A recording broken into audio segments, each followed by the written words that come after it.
evening, folks, and welcome back to another game of Jeopardy! Today will be a special edition featuring Neil Postman. All the questions tonight will be relating to Neil Postman's best-selling book, Amusing Ourselves to Death. Let's meet our contestants. Hi, my name is Rooney, and I'm Neil Postman's biggest fan. He was an American author, a culture critic, an educator, a media theorist. He was born on March 8, 1931, and he's married to Sheila Ross, but she doesn't matter, and he was born in New York City. Very cool, Hernie. Do you want to say anything about yourself? No, I'm okay. And our second contestant today is Kendall. Kendall? Oh, sorry. I'm Kendall. All right, let's get started. And our categories for tonight are politics, news, education, whatever that one is in present day. Kendall, you start with control of the board. Education for 100, please. On average, how many books does a high schooler read per year? I don't know. Maybe like 2 books. What? That makes no sense. Neil Postman was right. He said that we face the rapid dissolution of the assumption of education organized around the slow-moving printed world and the emergence of new education based on speed of light and electronic image. He goes on saying that our schools are still based on print media, but this book was written in like the 1980s. It doesn't really translate to modern day. Now we have televisions in every single classroom, and we have Google Classrooms, which we get all of our assignments on. If he was here now, he would be so disappointed. Now it just doesn't really apply because everything is based on the internet. Actually, both of y'all were wrong. It's actually 4 books per year. Is your favorite thing to do watch TV? Are you always on your phone? If you answered yes to any of these questions, then do we have the book for you? Amusing Ourselves to Death by Neil Postman is a must-read, and here's why. The reason that you should read this book is because Postman outlines the central argument that the use of media in our television-based culture has degraded our representation of public discourse in society.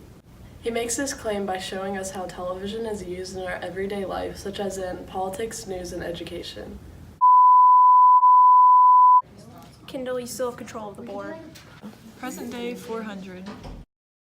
The question is, on average, how many hours of TV do Americans watch per day? What is 5 hours? Wow, I'm actually surprised you got that right. 400 points for Kendall. Hernie, are you okay? You seem a little mad. Yeah, I'm mad because that's ridiculous. American citizens have time to watch 5 hours of TV a day, but in Neil Postman's book, he says that 70% of our citizens don't even know who the Secretary of State is or the Chief of Justice. Those things actually matter. In modern day, with everything that's happening in our White House, you need to be aware of what's going on. But American citizens watch 5 hours of irrelevant TV a day, probably just some stupid show. Hernie, calm down. Our show is not irrelevant. Kendall, your thoughts? Kendall, what are you doing?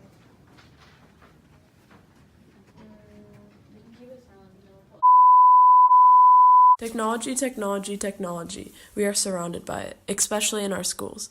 Everywhere you look, there is a TV, a phone, or a computer right in front of you, distracting you from your work. Kids these days don't even have to worry about their dog eating their homework because it's all online, and it's safe to say that Neil Postman called it. He warned us when he told us about the dangers of technology, and here we are living in a world where you cannot escape it. So I ask you to put down your phone, turn off your TV, and go learn something, because the world needs smarter people. Kendall, you still have control of the board. Politics for 400. What was the fundamental argument for the Lincoln-Douglas debates? I don't know.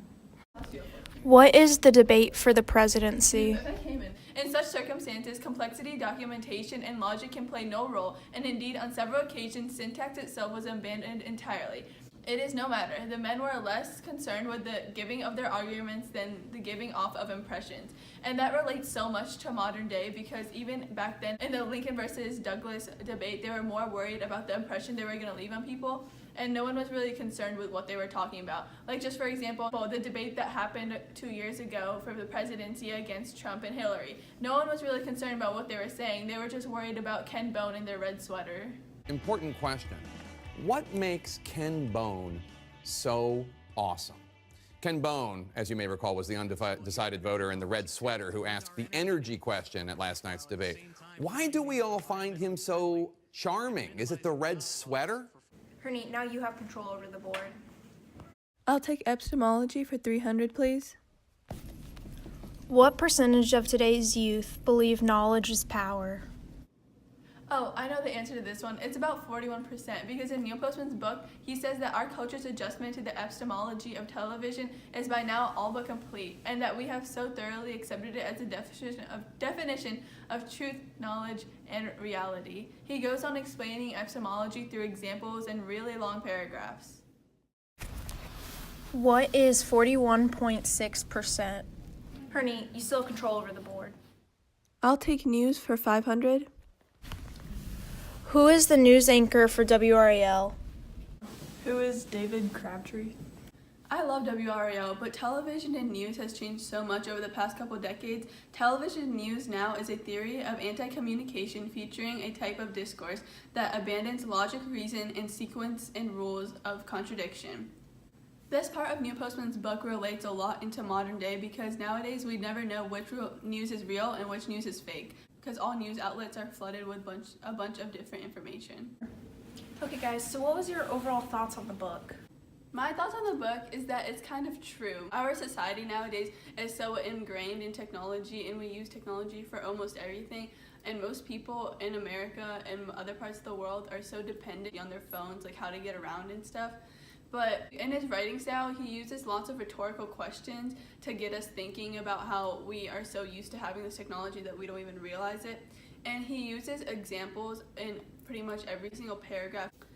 The reason that Postman uses so many examples is that so he can take us through his thought process. The examples lay out a situation, and then he explains throughout the situation how his ideas play through it.